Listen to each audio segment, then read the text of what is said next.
did have a brief discussion on the rights of victims during the criminal justice system. We'll once again revise, what we discussed in the previous class, and then start off with separate rights, which were not discussed in the previous class. Let me present my screen now. Just 1 second. I hope you have got the PowerPoint presentations. Victims in criminal law. I had added them to my Google Drive, and a notification should have reached all of you. Right? All right, just give me 1 second.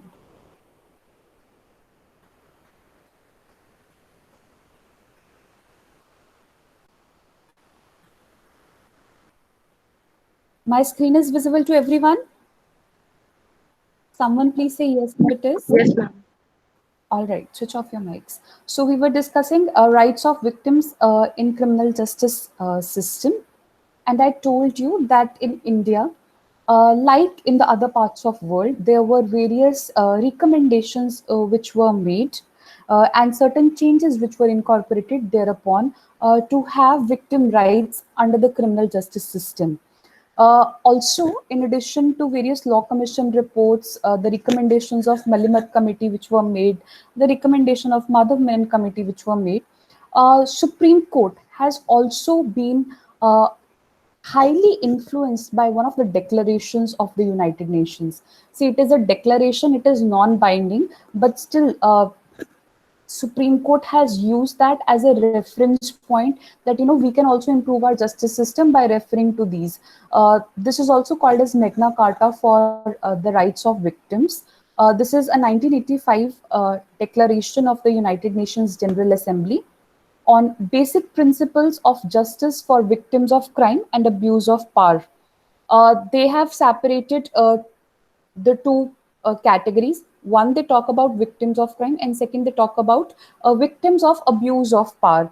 However, they have also given separate rights to both these two categories, and they have given separate entitlements to these two categories against the state. However, I have just picked up with respect to victims of crime. I have not gone into victims of abuse of power. So with respect to victims of crime, they say that there should be basically four rights which should be available to them.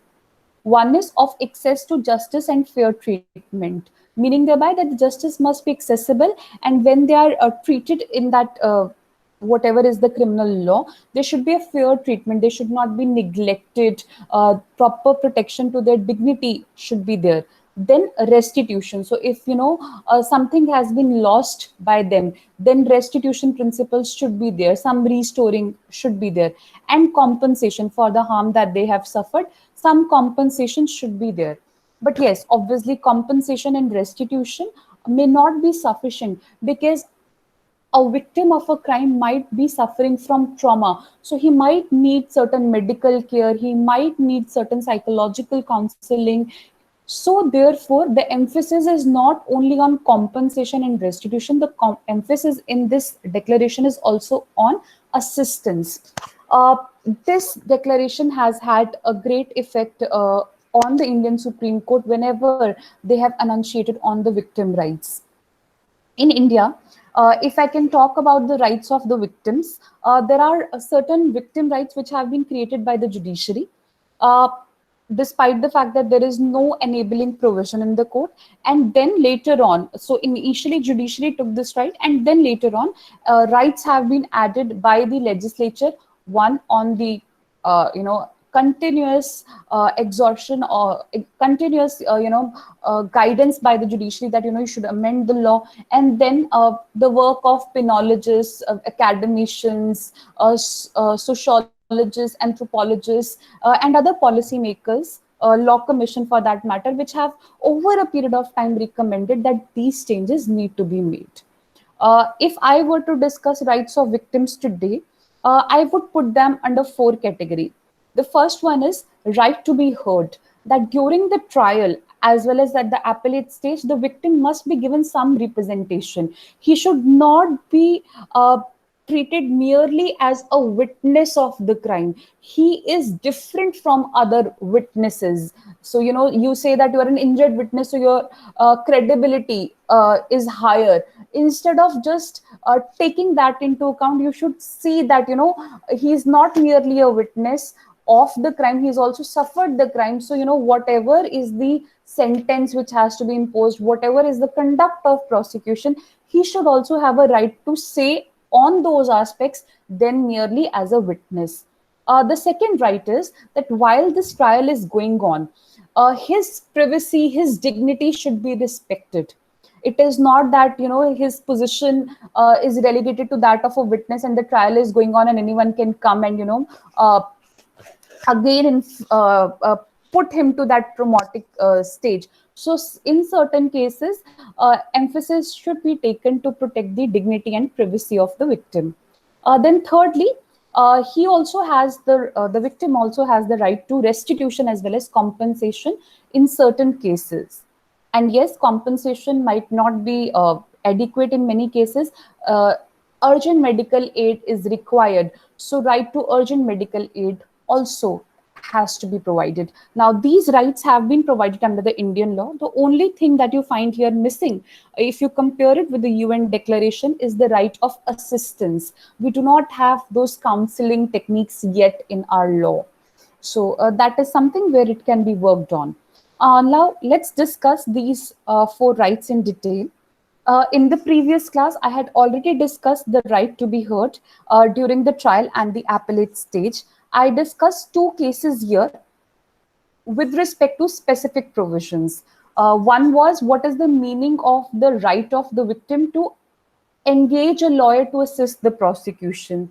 So we had a case of 2019 Supreme Court, Rekha Muraka versus State of West Bengal, where it was not a very victim-friendly approach which was applied here, and the court held a predominance of the public prosecutor in conducting the case as a relevant factor, and said that victim only has the right to assistance. It is better the court uses its power under section 311 and 165 of Indian Evidence Act rather than taking arguments from the victim's lawyer. He only has the right to make written representations on written arguments, nothing beyond that. He cannot say anything while the conduct of the trial is going on. However, we distinguished it with the approach of the Supreme Court in another case, wherein they said that the right of appeal which is available to the victim is not limited by the permission of the court to grant appeal. He is not in the same position as the complainant, so his right is not limited by that. Moreover, even if in cases which have happened before the amendment came into picture, but the decision is given on which the appeal is maintainable is given post 31st December 2009, then the date of offense is immaterial and still appeal can be made, and there has to be a wide construction to victim rights. Now, we have discussed, this is what we had discussed in detail with respect to victim rights, which have now been incorporated under your CRPC. There are statutory provisions with respect to the same. The question arises whether right to be heard is limited only to the trial, or does it expand to even the investigation stage? Can a victim be heard during the investigation stage? When particularly the case is going to result in closure, or where the proceedings are not going ahead. The answer to this provision is that as such there is no provision under your criminal procedure code where the victim can guide the investigation. There is no provision. He cannot tell the police officer to invest in a particular manner. In fact, he need not even be informed of what the police is doing. The only exception here is where the police under section 157 does not find material and does not go ahead with the case, that they have to tell the informant that nothing has been done. So here it is provided here in under section 157 that under procedure for investigation, that where uh, information is given and they have decided that they have not got anything, then information needs to be given. But otherwise there is nothing here, where victim will be heard on that.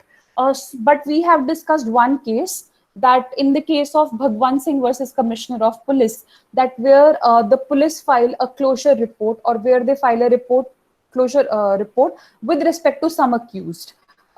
Then we said that the magistrate has the right to call for the objections by the informant. So basically, they devised this concept of protest petition, that because the informant, he's affected by the filing of the closure report. He took the efforts to file the FIR, but now the efforts are turned flat because there is the closure report, or the magistrate is feeling that there is no sufficient ground against one or all the accused. Then the magistrate needs to give him a right to be heard before he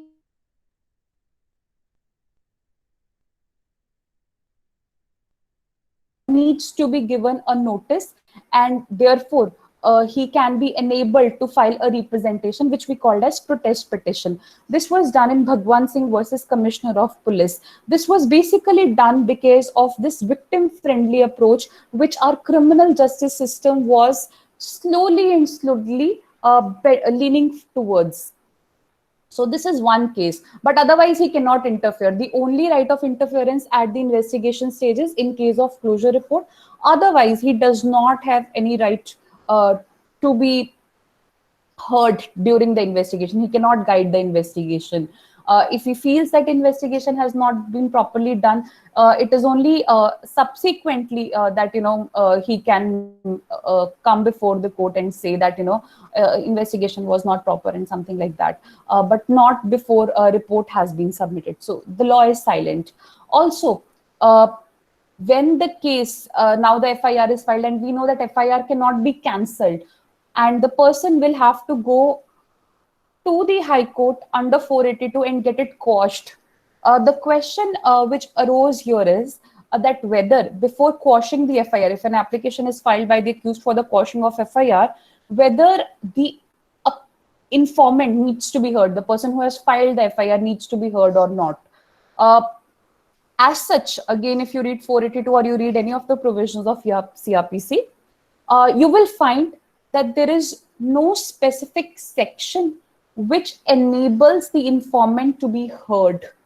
However, Supreme Court in a landmark case in 2001, the JK International versus State Government of NCT Delhi held, on the basis of this Bhagwan Singh versus Commissioner of Police case, as well as on reading section 301 and 302, which enable even a private person to engage a lawyer, to engage a pleader in the criminal case, so as to assist the prosecution, held that it would be a negation of the right, if it would be a negation of the rights of the victim, as well as negation of justice to him, that he's not heard before FIR is quashed.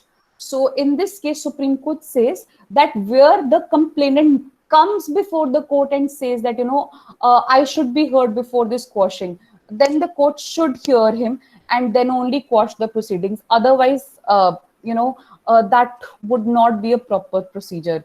So now, yes, even there is a right to be heard before the quashing of FIR. Though notice is not given in these cases, notice is given to the public prosecutor, but now post this case, even the informant, he is informed कि ऐसे ऐसे application आया है. If you want to be heard, you can make a representation. If he does not want to come before the court, then it is fine. But if he comes and makes an application that it should not be quashed, then he has to be heard on those grounds.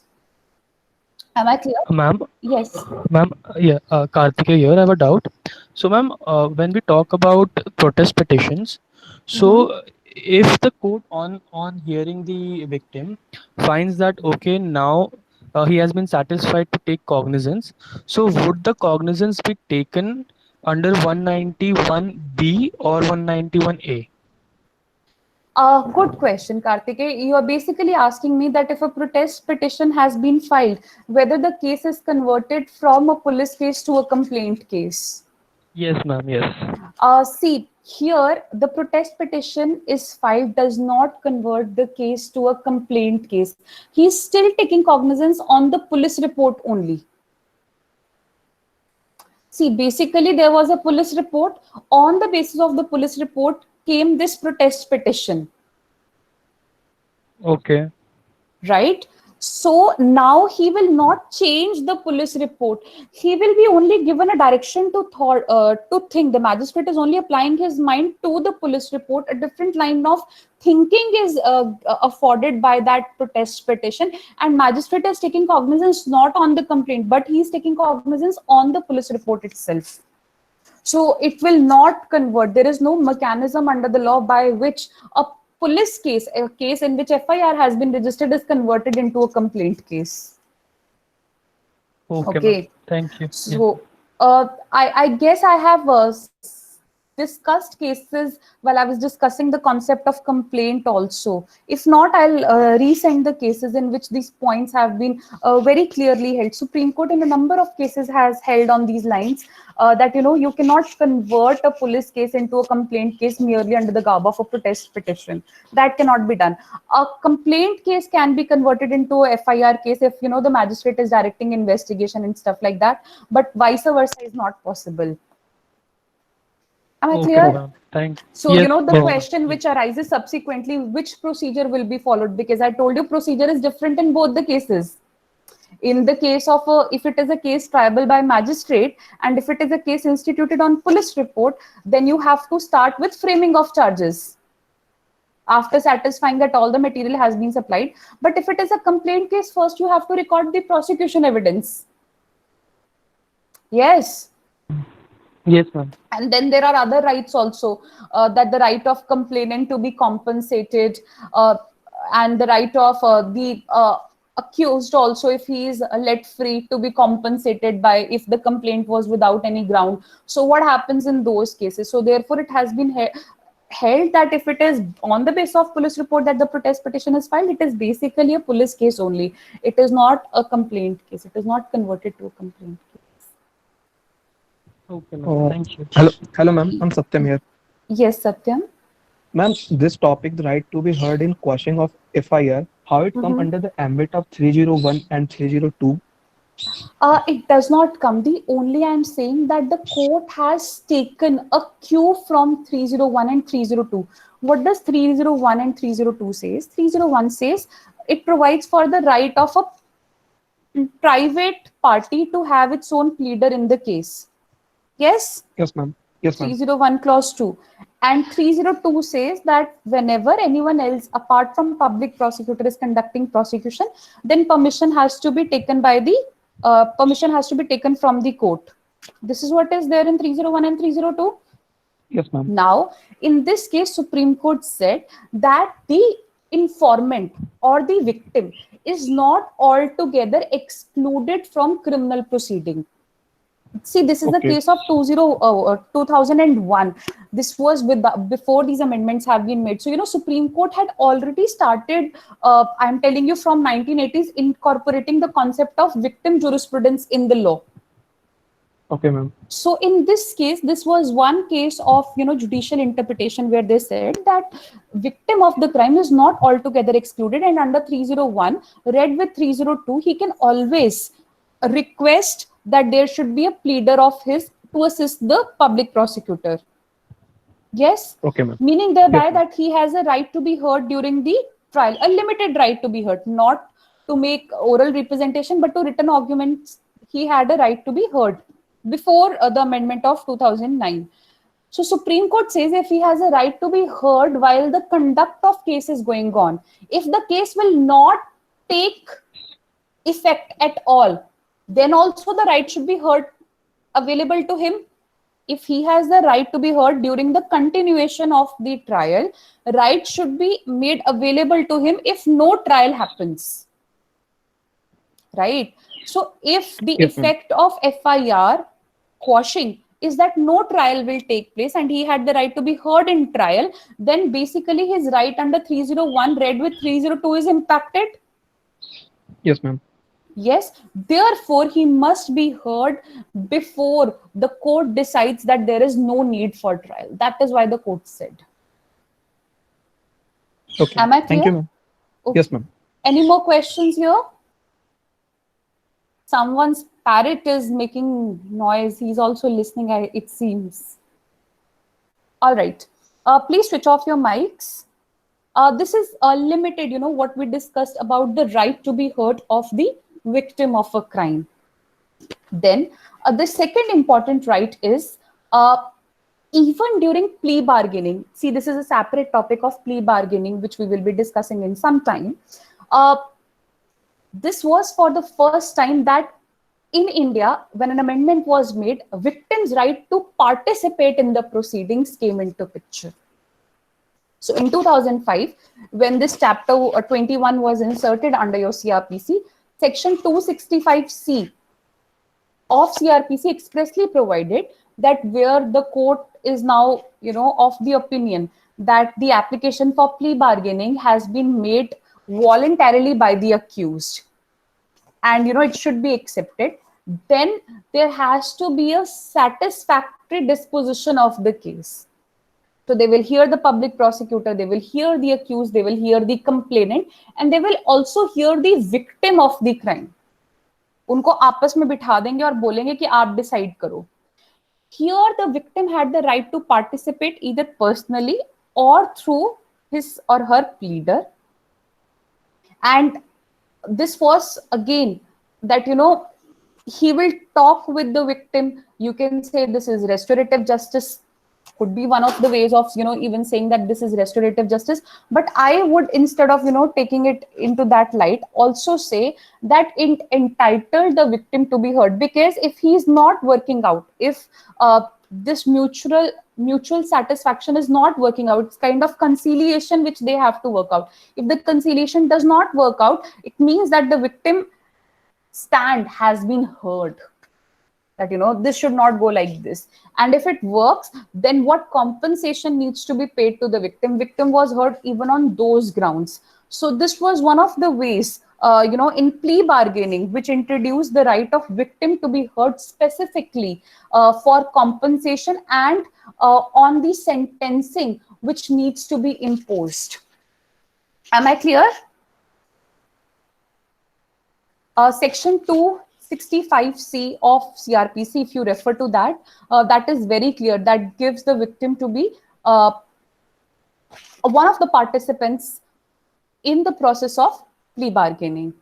So with this, I conclude that yes, there are rights now available under the criminal jurisprudence, under the criminal justice system, both which are created by the legislature, which have been read by the judiciary so as to make it a fair trial. That victim no longer is a passive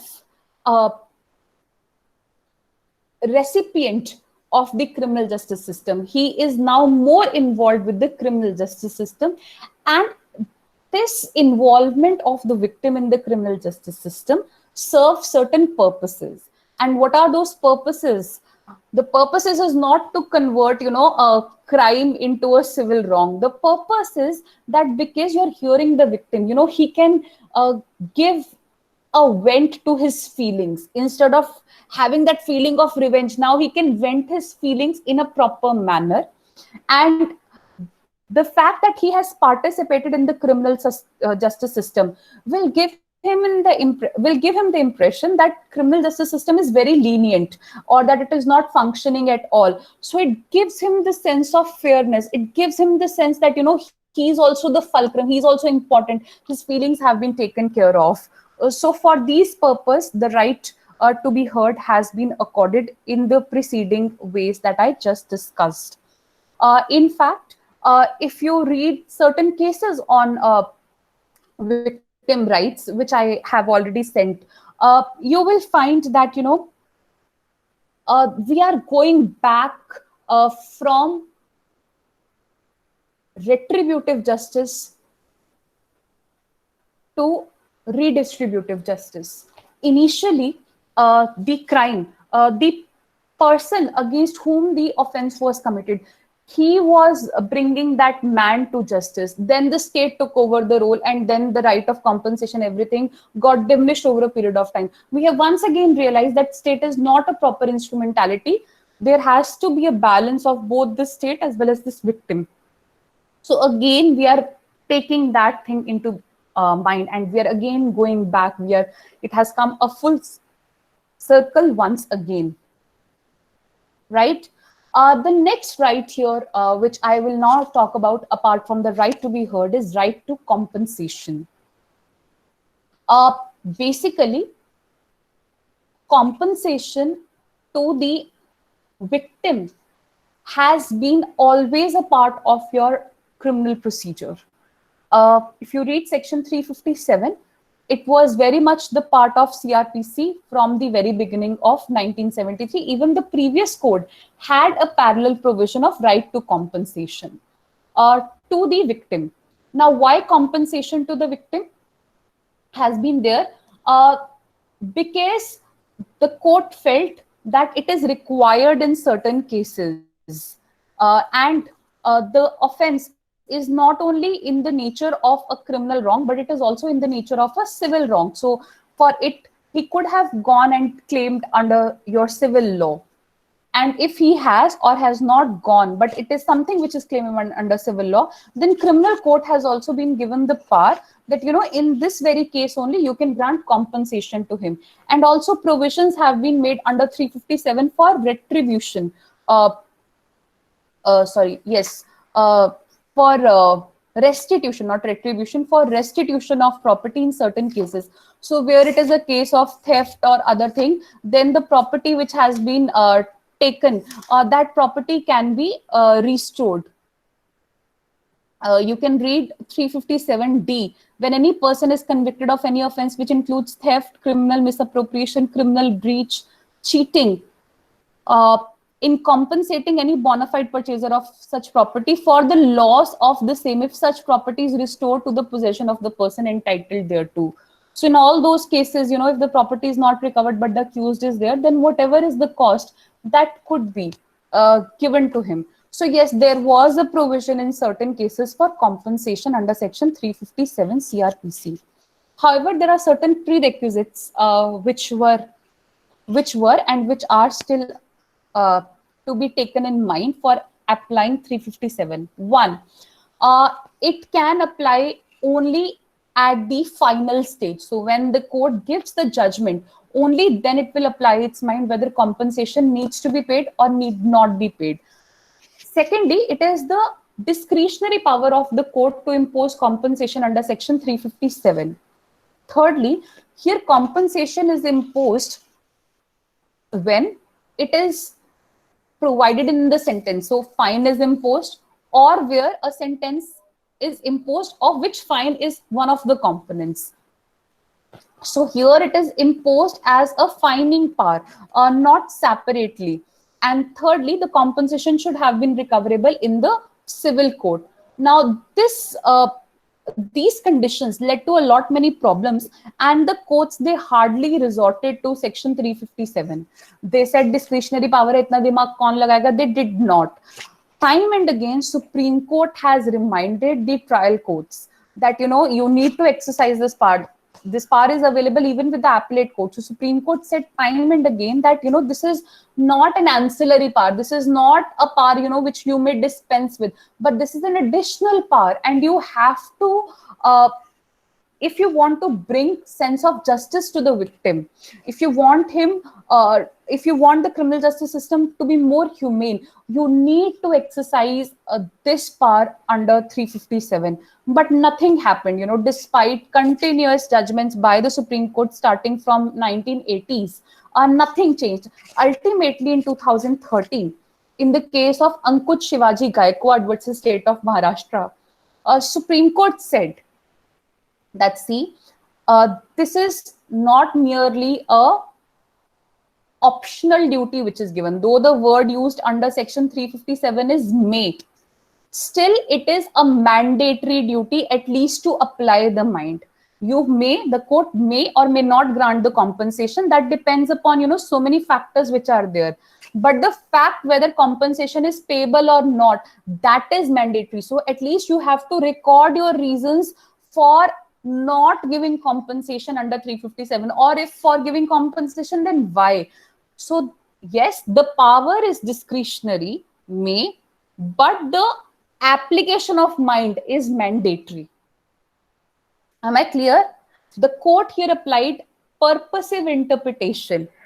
The intention of the legislature. They said that we will go to the intention of the legislature. We don't want to give such an interpretation by which the rights of the victims will be negated. And if we give an interpretation that 357 is optional, then victim rights are negated by the criminal justice system. Therefore, to keeping in mind what is the object of this provision, we say, yes, it is the discretion of the court to determine the quantum of compensation, discretion of the court to find out whether compensation is payable or not. But to arrive to these conclusions, it has to apply its mind. That application of mind is very much necessary, and that application of mind is a mandatory duty that will be disclosed by the disclosure of reasons. So this is the summary of this case, the crux of this case. Post this decision of Ankush Gaikwad in 2013, now it is mandatory for the court to give reasons why it has decided to not order compensation under 357. So while it is giving its sentence, it also has to reason on 357. Despite this reason, despite this very welcome decision by the Supreme Court in this case of Ankush Gaikwad, there are other shortcomings with 357. One is we do not have a time fixed in all the cases for a judgment to come out. And we know that a criminal case does take time. So, by the time the decision comes out, let's say, it has been a minimum 2 years. 6 महीने के बाद आता है, या फिर minimum तो 6 महीने लगते ही हैं, लेकिन जो एवरेज टाइम है that is somewhere around 3 years for a criminal case to be decided. तो 3 साल के बाद अगर आपका डिसीजन आता है, by that time if you give compensation to the victim, it may not be of any meaning to him. He might have paid his medical bills by himself, or he might have been in a requirement of money at that time, but not now. So for example, take the case of a person A and B. Let's say A and B are husband and wife, and the husband has been brutally attacked by a gang of gangsters and killed. A was not working, she was a housewife, and she needed immediate money to pay her rents before she goes out and finds a job. If you give her money compensation after 3 years, after she has been shunted out by her landlord for non-payment of rents, after her electricity has been cut off, it's of no use. It's of no use. So victims require assistance more immediately after the commission of the crime than after the decision. So unless and until you fast track the cases, then there is no decision. And it is not just that you have to wait till sentence. If the order has been appealed against, or if there is a time against the appeal, then you have to wait for that time to lapse, or if the appeal is pending till the final order has been reached. So it is not just first instance ka jo court hai, you have to wait till the final decision by the Supreme Court, which runs in years. So 357 basically, because of this long wait for the final decision, is not of any effect to provide in a sympathetic manner for the rights of victims. A second shortcoming with respect to section 357 is that it is dependent, because it is a fine recoverable from the accused. It is highly dependent upon the financial ability of the accused to pay. And there is no liability of the state. If the accused does not pay, there is no liability on the state to pay instead of him. If he fails to pay, then maximum that can be done is he can be sentenced to imprisonment on the failure to pay as per section 64 of IPC. Then even if the victim has waited this long for payment of compensation, it is of no use, because now he'll be sentenced to imprisonment because of his failure, nothing else. There is no liability. And thirdly, this is paid only where not only the crime has happened, but has been proved beyond reasonable doubt. Meaning thereby, it is applicable only where the end result is conviction. And what is the conviction rate in India? Not even near 20%. The conviction rate is very low in India. And where the case has resulted in acquittal or discharge, but something has happened to the victim, he requires to be rehabilitated. Where will he go? There is no recourse which is available. And lastly, as I have stressed, this is the discretion of the judge. So these were certain shortcomings, which were there and which are still there in 355. To overcome these, a Supreme Court has recognized that under public law, that is under Constitution of India, there is a responsibility of the state to compensate. But this, is a very ad hoc concept. So where only there has been an infringement of fundamental rights of the accused. Either it has been done by an instrumentality of the state, or, somehow there has been negation or some negligence of the state functions, then compensation was paid by the state in many cases. So this started with the famous case of Rudral Shah versus State of Bihar, wherein this man filed a habeas corpus petition because his sentence was over, but he was languishing in jail even after 14 years of his sentence being over. So Supreme Court said that one of the ways, this is a violation, clear-cut violation of his Article 21 of liberty, but where liberty is affected, the fundamental right has been affected, one of the ways to correct that is to give monetary compensation. So this paved the way for compensation in case of violation of fundamental rights. Then you had your Khatri versus versus State of Bihar, the Bhagalpur blinding case, UCC Union Carbide, where compensation was paid.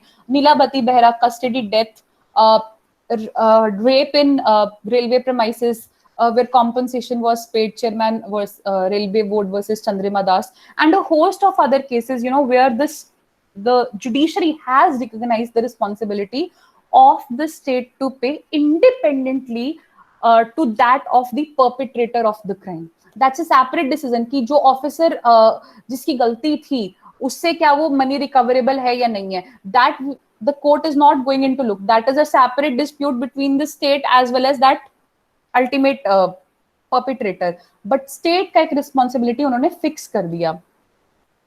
This, to her great effect, and the shortcomings of Section 355 again led to a lot of recommendations being made by the Law Commission and the courts that yes, there needs to be independent responsibility of the state. There needs to be a fund created only for rehabilitation of the victims of the crime. Because crime तो हुआ है, उनको rehabilitation का जरूरत भी है, लेकिन हमें ये नहीं पता कि किसने किया है. तो as a humanitarian state, as a welfare state, there is an obligation on the state to provide. So ultimately in 2009, we have amended the law and now we have come out with victim compensation scheme under section 357A, which has to be established by the state governments, all state governments. And this victim compensation scheme works in the following cases. One, where 357 is inadequate, where compensation is inadequate, but rehabilitation is required. Second, it works in those cases where the end result is acquittal or discharge, but the victim needs to be rehabilitated. Thirdly, it results even in those cases where the case has not gone for a trial, where the offender is not traced or identified. So it's a blank case, you do not know कि कब पकड़ा जाएगा, but victim को rehabilitation चाहिए. In all those cases, there is now an independent responsibility on the state to provide assistance to these victims of crime. And it is no longer dependent upon the financial ability of the accused. In the first two cases, जहाँ पे acquittal होता है, यहाँ जहाँ पे compensation under 357 is not adequate, compensation is paid on the recommendation of the court. लेकिन जहाँ पे offender available ही नहीं है, तो सीधा आप एक application दे सकते हो district legal services authority को या state legal services authority को. But in all cases, what is the quantum of compensation? That is determined by this district legal service authority or state legal service authority. Also, they can make provision for defraying the expenses for immediate medical aid, first aid, uh, and now in certain cases of acid attack and rape victims, it has been very clearly said that it is the mandatory duty of the state to provide compensation under 355B. You don't have to look into the fact that compensation under 357 is not adequate. You have to do it as an additional duty. Uh, However, this compensation which is paid under victim compensation scheme, if you have read, you will also find, ma'am, ये पहले वाला तो ground फिर आपका अभी भी sustain करता है that you have to wait for the end result. As I said कि acquittal होगा या conviction होगा, ये तो जब decision आएगा हमें तभी पता चलेगा ना, and final decision आएगा तभी पता चलेगा. Now this shortcoming has been overcome by 357 clause 357A clause 6, as well as this decision of the Supreme Court in the case of Suresh versus State of Haryana, wherein they have said that under 357A, the power of the court is not limited to the final stage. There is an option now to grant interim compensation. जब case चल रहा है तब भी आप interim compensation award कर सकते हो on the basis of the need of the victim, wherever victim is identifiable, even if the case has not come to a final conclusion, but the pressing need of victim to rehabilitation is speaking for itself, then the court on its own motion also, or on the application of the victim, can make a direction for interim compensation. However, जब आप final compensation determine करोगे as per 357 and 357A, then this can be taken into account. But yes, compensation can be awarded now even at the interim stage.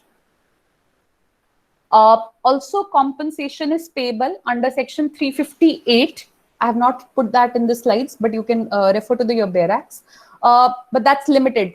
That's only to the extent of 1,000 rupees to the persons who are groundlessly arrested.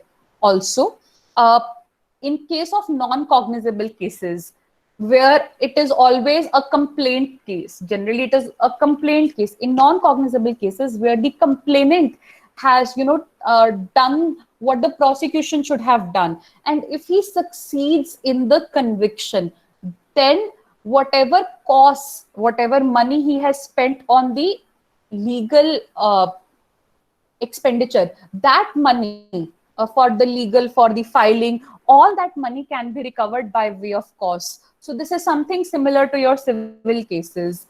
This is not compensation, but payment as to cost in certain non-cognizable cases can be made. They're also part of victim compensation only.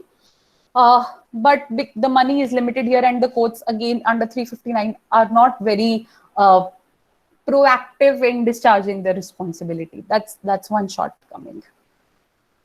Another point with respect to compensation is that if you read your Probation of Offenders Act, so where the court is releasing a person on probation of good conduct, at the time of release, the probation officer also could have made an order for recovery of, for paying compensation to the victim. That was also another provision.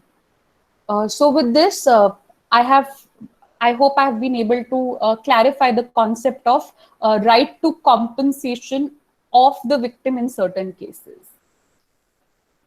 Thirdly, I want to discuss on this right to dignity, privacy, comfort, and confidentiality. This is another right which is available to the victim of certain crimes, not of all the crimes, of certain crimes, so that there is no secondary victimization during the process. Over a period of time, many amendments have been made to 3 laws, IPC, CRPC, and Indian Evidence Act, to make the criminal trial, the investigation, the trial process a little less traumatic for the victim of sexual offenses. So certain changes have been made. The first is now that there is a mandatory duty to register FIR under section 154 in certain cases. If it is not done, expressly there is a penal offense. Minimum 6 months का punishment है अगर police officer जो है वो offence record नहीं करता है. अगर रेप है, सेक्सुअल वायलेंस है, एब्डक्शन का केस है, या फिर आपका एसिड अटैक का केस है, so that's now made a penal offense. Secondly, the FIR in certain cases of rape and sexual offenses, other sexual offenses, has to be recorded by a women officer. So section 154 CRPC has been amended. Thirdly, at the investigation stage, when the statement of victim is being recorded, if the victim so desires, it can be recorded at her home. She need not come to the police station to record her statement. So the magistrate can go there and get the statement of the victim recorded at her house. This is statement in the presence of the magistrate. So she need not come to the court. Sorry, I used the word police officer. She need not come to the court. The magistrate will go to the house of the victim. Then we have now provided for a time limit for the submission of your charge sheet. कि investigation को खत्म करना है 2 महीने के अंदर अंदर, and you have to submit the charge sheet. That amendment has been made under section 173. Clause 1A has now been inserted.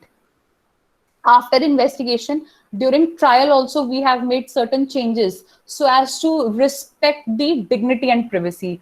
We know that a woman will be more comfortable with women judges. So we have now Mahila courts where, there is a women judge and a women prosecutor. For that, we have proviso to section 26.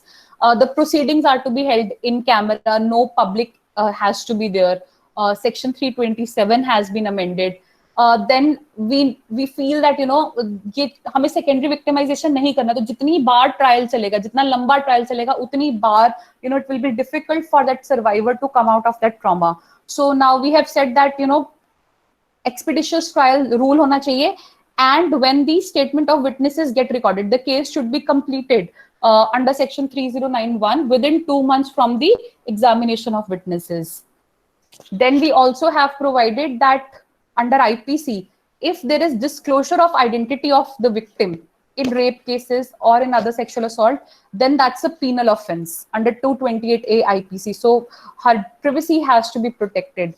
Then during the trial of the rape, certain questions on consent, which previously could have been asked relating to her prior sexual experience, are now forbidden from being asked. So section 53A of Indian Evidence Act, section 146 and section 151 have been amended, and they forbid asking of certain questions relating to prior sexual experience. 151 in fact prohibits in scandalous and indecent questions, and 154A clause 4 has now been omitted, which earlier permitted asking questions relating to the immorality of the character of the victim. All those have now been omitted or amended in one or the other ways. And we have also discussed, while I was discussing section 207, that undoubtedly the accused has the right to have the documents, and जहाँ पे उसको witness का भी नाम होगा, victim का भी नाम होगा. But in certain cases, now the Supreme Court has held that victim rights are important when we read accused rights to get documents. And if in certain cases it is felt that the accused would use that material to harass the victim, or that, he would just use that material and put it online, misuse that, then in certain cases, the accused need not be given a physical copy of those documents, especially if they are electronic records. Instead, he should be given a right to inspect those records. So this is the case we had already discussed, P. Gopalakrishnan versus State of Kerala. The facts were that this was the case of filming of the rape of an actress, a Malayalam, a Malayalam movie actress. Her rape was filmed, and the accused in this case, who is the director of those Malayalam movies, he asked for a copy of that pen drive in which that incident is recorded. So the girl here has made an objection, the victim, she has made an objection that ultimately the purpose of the accused was to circulate that. And now if the copy is given as a part of the supply of the documents to the accused as a part of his right, then he will succeed in, circulating that. So that copy need not be given.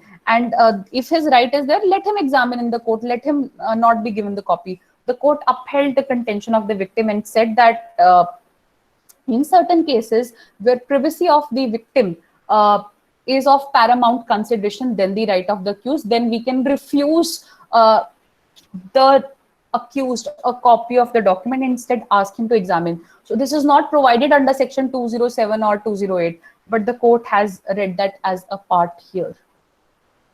So victim's privacy is protected during the trial process. This is all that I had to discuss with respect to victims' rights. I will once again take you back to the slide where I had reiterated the rights of the victims. I have discussed right to medical aid also as a part of right to compensation. There is otherwise a express section, section 357 clause C, which is read with section 357A clause 6, that in certain rape cases and medical aid cases, you first have to take the victim to the hospital and then provide medical treatment. With this, I stop here now. If there are any questions, please.